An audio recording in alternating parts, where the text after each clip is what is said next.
All right, so I'm officially ready to start boxing, okay? And I'm gonna show you real quick how I put my handle on my box and how I run my box.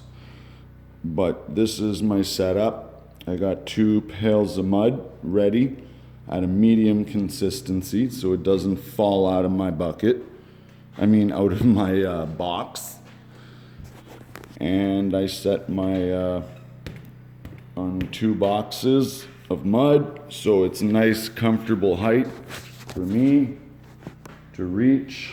All right, and I clear my path underneath these 2 flats, right? See, I have to turn all my handles so they're not sticking in the way because I'm gonna run these on the ceiling. I always do the ceilings first when I run the box because if my body ends up hitting one of these flats while I'm even a butt joint on the ceiling, right?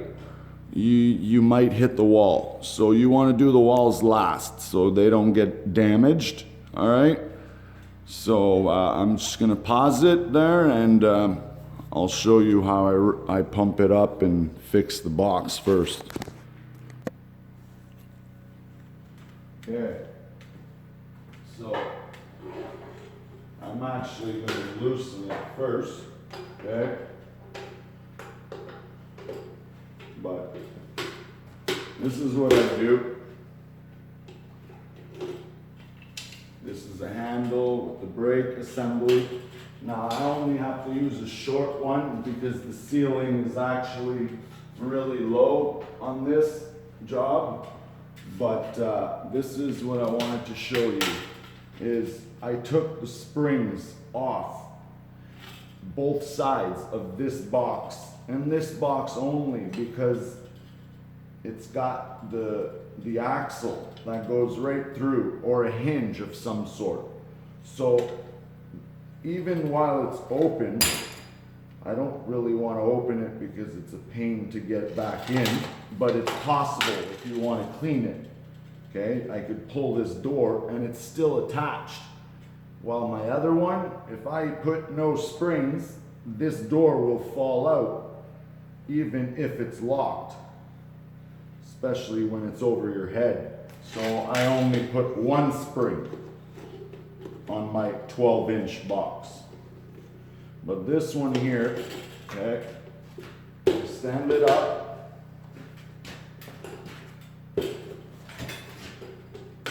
Make sure the base plate is flat. I tighten them by hand first. And remember, I've been leaving my box sit in a pail of water for at least 5-10 minutes while I set up because I want this box to be nice and smooth. So now I just set the wrench to about a 1/2 inch and I just snug up those bolts just a little bit. Don't over tighten them. You're gonna ruin the threads. And now I'm ready to pump. Okay, and again, I'll show you right here. I just put my box in here. Oh, I didn't prime the pump yet, but that's okay. It'll shoot mud out after a couple of pumps. Okay, and I like to just fill the box first and dump it by just holding it over the bucket and pushing on the handle, scraping it on the bucket. Then I fill it and start boxing.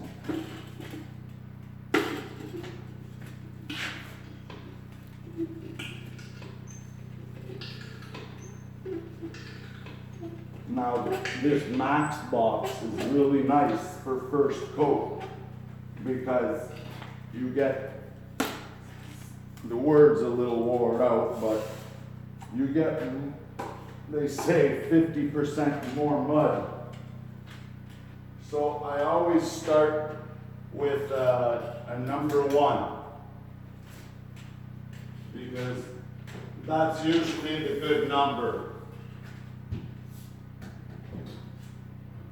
Now, I don't even use the wheels.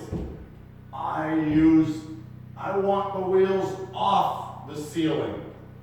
I want to leave just the blade, but I want the wheels as close as possible to the ceiling so it doesn't make a big mess.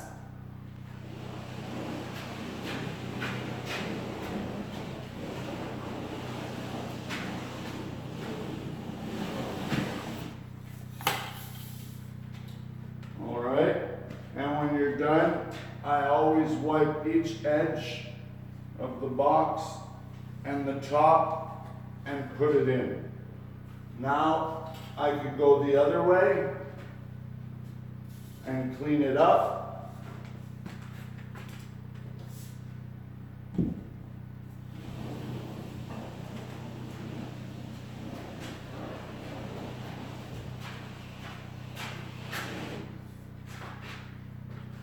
Wipe my edges, wipe the top, and now this is my final pass, so I gotta be as steady as possible. And keep your handle, the closer from the ceiling you hold your handle, the smoother it'll be. Okay, if I hold my handle straight down, the box is going to wander, all right? So, once you found your angle, okay, lock the blade. Lock it with your hand down here and walk steady. And try to run over the same area so you don't have zigzags. Don't try to keep the box on the same path every time, or else you get a lot of sanding and you need to sand it. But this, I don't even worry about it. Maybe scrape it a bit, but sometimes if it's bad enough, I sand a little bit, just the butt joints mostly. But yeah, that's how I do it.